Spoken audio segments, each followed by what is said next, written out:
light within my heart, light within my thoughts, light within my words. May one and all and everything, blessed and loved, ever be. Welcome. I am Sister Who.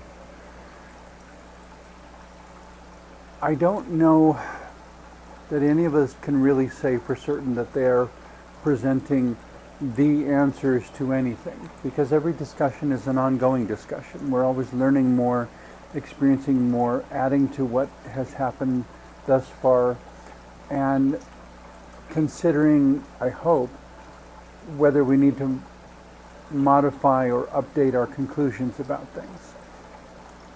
Throughout my life, it seems like I've been rewriting my definitions over and over and over of so many things. Because every time I thought I understood all there was to it, something else would happen. The question or the topic I wanted to wrestle with today for all of you watching is, I suppose, what you might call the debate about God. That is, does God exist or does God not exist, and within what context or in what way? I've heard some people say that if you believe it, then for you it exists. But I think I take a more integrated approach and say, well, not necessarily. If someone says, I believe in God, and someone else says, well, then for you God exists, in terms of perception maybe, but not necessarily in terms of experience. And that's where a lot of people really stumble, because they have something that is incongruous with their conception of God, and it throws everything into question all over again. It seems logical that that which is truly God, and by which I'm conceiving of a spiritual reality that is beyond or outside of humanity somehow, that which is truly God, I conceive to be the embodiment of highest wisdom and greatest love. And I do conceive that there is something that is God outside of human experience, outside of human thought, outside of human belief, outside of human existence even. That there is or was, however you want to look at it, an embodiment of highest wisdom and greatest love that pre-existed humanity and all of humanity's religions. And that it is so immanent throughout creation and so pervasive that people continue to experience the unexplainable, and they assign words to it. And then they may assign stories to it, whatever they find empowering. And all of these stories could be true, and any of them could be true, and they may all be true in ways that are not in conflict with each other, in the ways that we perceive conflict between this story and that story. Well, how can it be both this and that at the same time? Well, if I were God, I would be able to answer that question. I don't know that it's from a human perspective, and having the appropriate humility of a human being, I don't know that anyone can say that anything is really impossible. It's more a question of figuring out, what would it take? What would it take for these two things to exist simultaneously? What would it take for this to be accomplished, even though everyone swears it can't be done because it never has been done? Well, the reason it's never been done is because no one figured out what was necessary or how it is possible. What would it take? What are the ingredients? What supports it? If someone wants to say, I believe in God, it's the same question. What supports that? Is it something in your experience? Is it something you were told? And where did that come from? And where did that come from? I have not dug into it very deeply myself, but prior to the Judeo-Christian religions, I guess you would call them, there was also something called Zoroastrianism. And there are a number of surprising commonalities, I understand, between Zoroastrianism and the Abrahamic religions that followed, Judaism, Christianity, Islam, and so forth. It would seem that all of these things taken together, and looking at what are the common elements, may point in the direction of understanding the human psyche better and maybe the broader human experience better.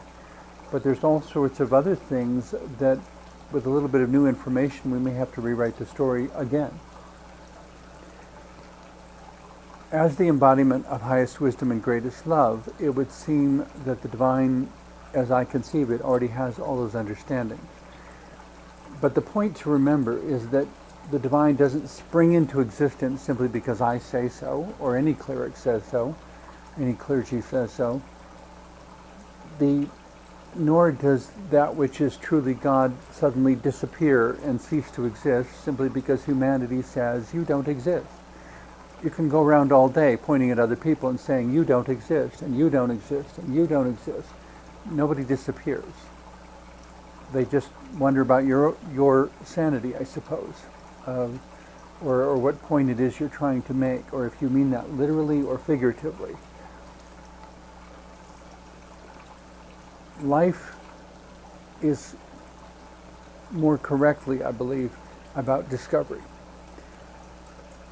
If the divine knows it to be important to your soul's growth to have an experience of God, as they're sometimes called,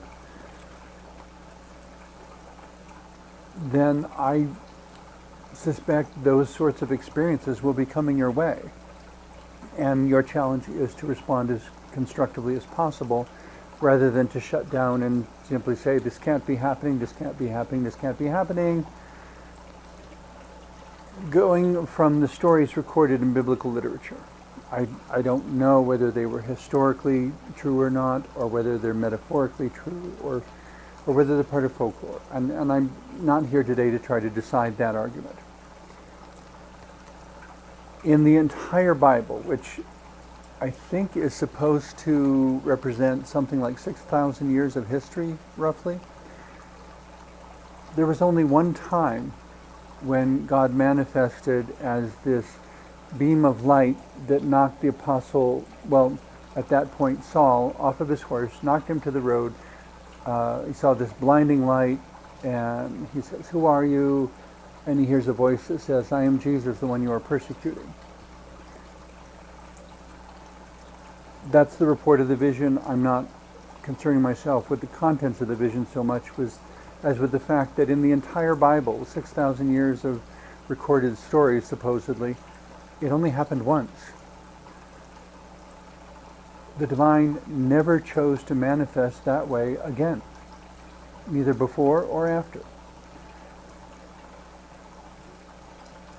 Taking that into consideration, there are a lot of experiences all through any sacred text you want to mention, in which to a particular individual in a particular context at a particular time, the divine chose to manifest in a particular way. And basically no one else has had identical experiences. There's no tool or pattern or method that God has chosen to reuse over and over and over and over and over again. It's something different for every person in every story. So I don't know why we would suddenly expect that in our modern time, God had suddenly reverted to a standardization that has never before been demonstrated. If God doesn't exist, and you believe that God does, my question is, how does that alter the way you live? Does that make you a wiser, more loving person? Does it make you a more fearful person? If it makes you a more fearful person, then I think that's a belief that rightly should be changed.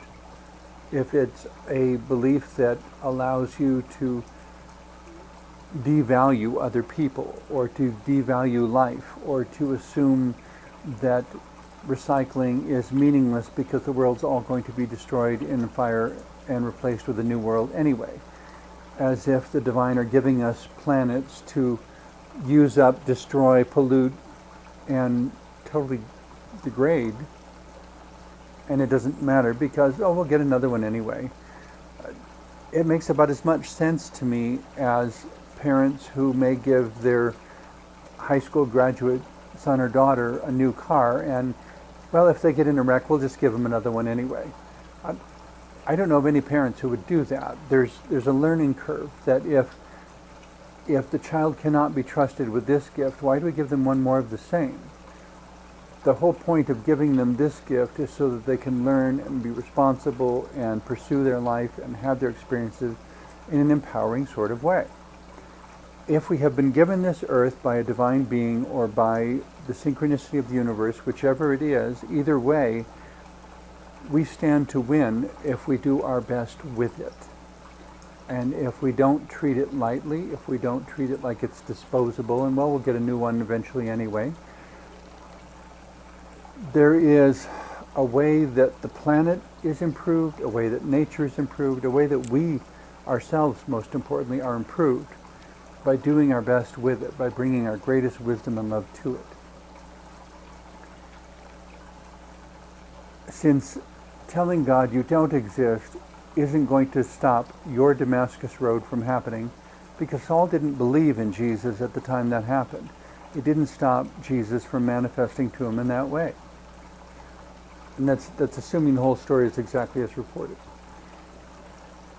For whatever it's worth, Jesus has not chosen to manifest that way to anyone else. Does that mean that now Jesus doesn't exist? Does it mean that Saul was having sunstroke? Without more information, we simply can't say one way or the other. But the point is not whether it's real or whether it's not, so much as to say, is it something you've experienced? Is it something that makes sense to you? Is it something that's empowering to you? Because if it's not, there's no point in hanging on to it.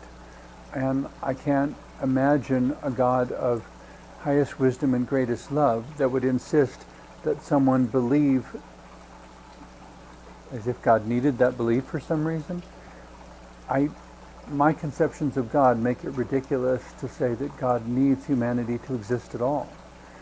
And yet there is something about love and wisdom that finds opportunity through the existence of humanity.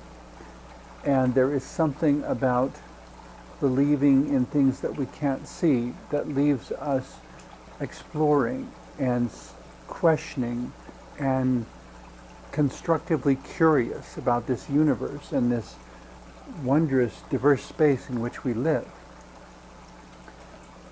That could also leave us wonderfully curious about each other. That perhaps the mysteries we find in nature are small potatoes, so to speak, in comparison to the mysteries we can find within ourselves and within each other. To say, what has been your experience? I know it will never be my experience, but I would like to understand your experience as much as I can.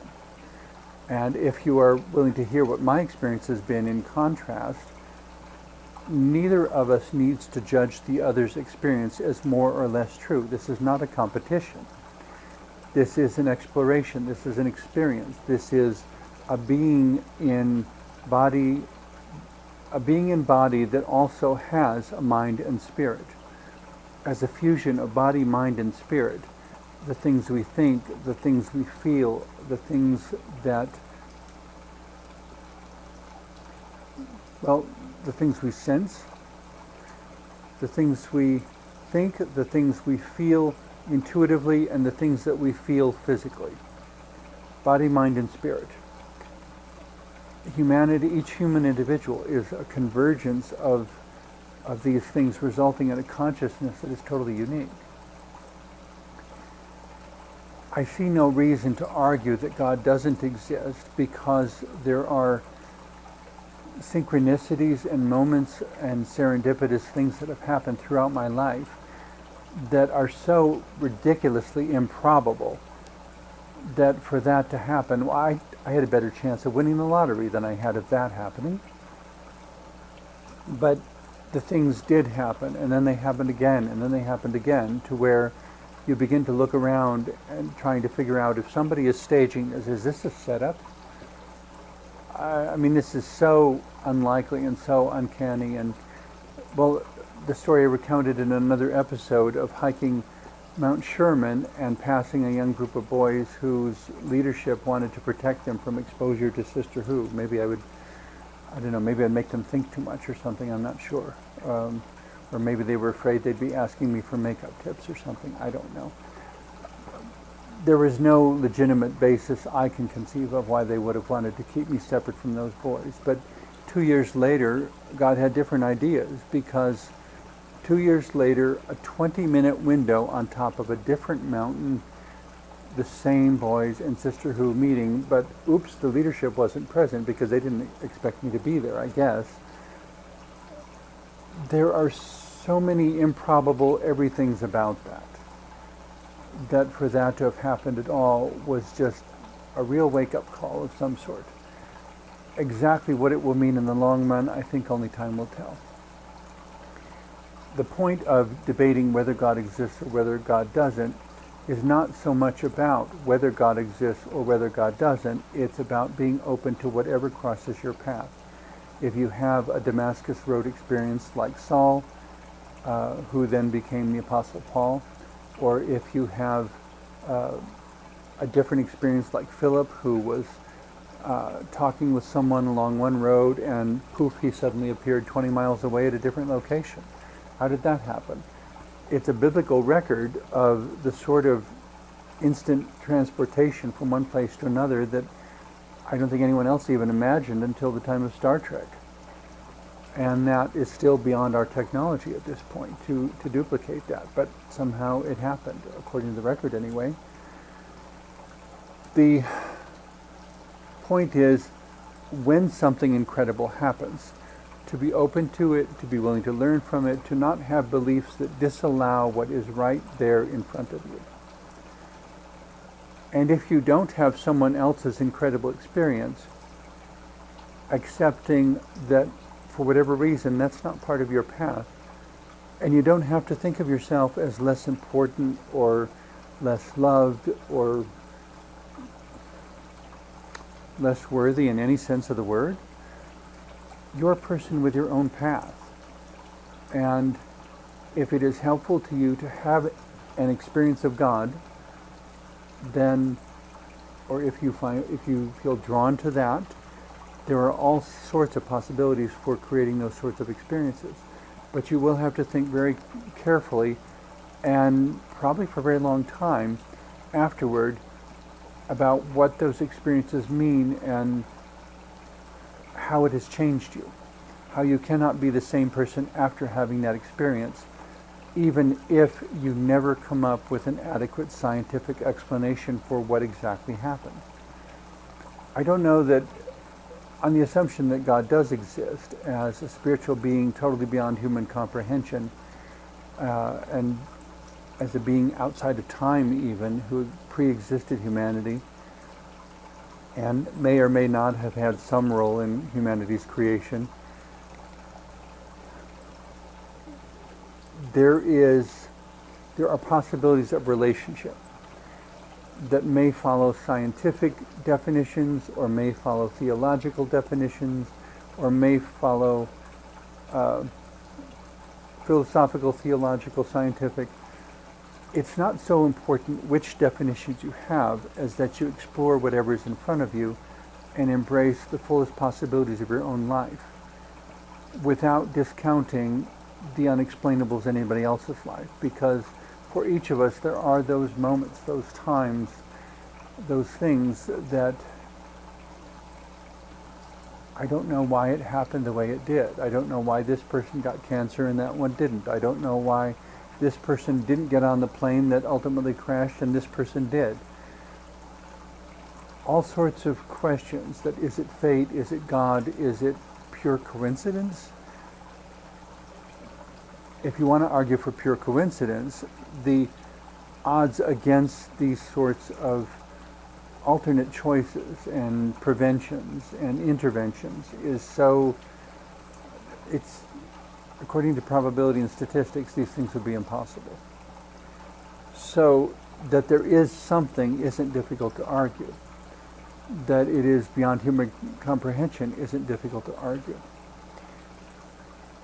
But why do we have to stand on a soapbox, so to speak, or behind a podium, banging the podium and insisting that everyone believe the way we do, as if anything we said actually controlled the realities of the universe? instead of us being the students learning what the realities of the universe are and in how many different dimensions does the universe exist. I've been told that mathematically it is possible now to prove the existence of 10 dimensions. For all essential purposes, we live within 3 or possibly 4 if you consider time. The problem with the dimension of time is that it keeps passing and we haven't found any way of stepping outside of it to move around within it. We know past, present, and future, and so that creates a dimension. We have height, we have width, and we have depth. That creates 3-dimensional space. There may be 6 other dimensions with various qualities that would be incomprehensible to us at the present time. At some point, maybe we will learn about those. I guess my prayer is that we don't develop more ability than we have the wisdom to handle.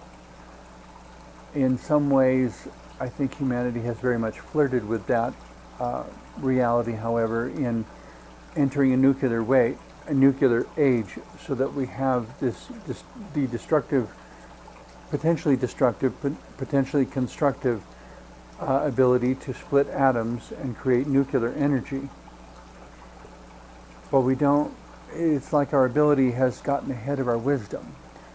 And when that happens, you wind up essentially with the equivalent of putting a very powerful shotgun in the hands of a small child, in which disaster is a very high, there's a very high risk of disaster following. It's a tool, a weapon, if you will, that the child does not have the wisdom or the strength to properly manage. Based on the ways that the nuclear energy has been used thus far, I'm still more of the opinion, maybe 60%, we may have learned 50 to 60% how to deal with nuclear energy, but there's at least 40% of our abilities that doesn't have sufficient wisdom around it. And so personally, I'd really prefer that ability not be within human reach at the present time, but of course it is. The wonderful thing, I guess, about life going on is that whether you believe in God or whether you don't, life does go on. And incredible things continue to happen. And trying to champion a human ideology as if creation was paying any attention to what we say it must do or be limited by is arrogant and self-delusional.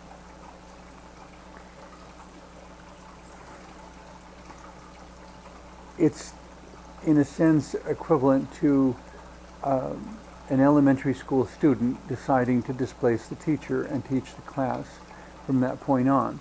The problem is the student becoming the teacher knows less than the teacher and can teach no more than that particular student knows to that point. In a very real sense, the universe is our teacher, and if we, in even a metaphorical sense, or for the sake of conversation, say that God is our teacher, the miraculous, the divine, the transcendent, that is immanent in everything around us, the divine mystery, that from that we learn and we can keep going, and there's further to go. We haven't reached the end of it. We haven't learned all there is to know by a long shot.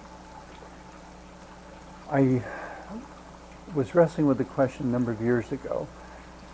What difference would it make if God didn't exist? What difference does it make if God does exist?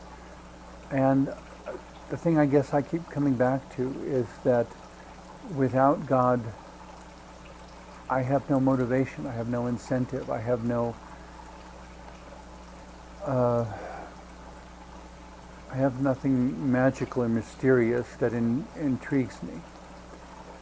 I have only mechanical processes to study and about which to learn. And more importantly, I don't have a why. I don't have something that gives me a reason for putting up with the struggle and a reason for wanting to develop something better. And a reason that some memories are better than others and some relationships are better than others.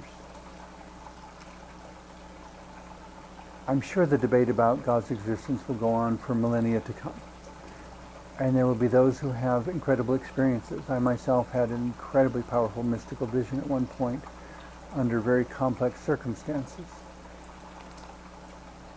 I cannot question, like Jodie Foster's character at the end of the movie Contact, the movie by Carl Sagan.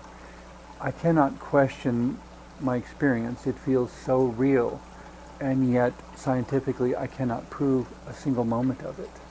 It could all be delusion, but it has changed who I am and how I live, and the importance of wisdom and love and service and compassion in my life. And I hope that each person watching this will find those discoveries in their own lives, but in the ways that are individually appropriate to them. Thank you for watching.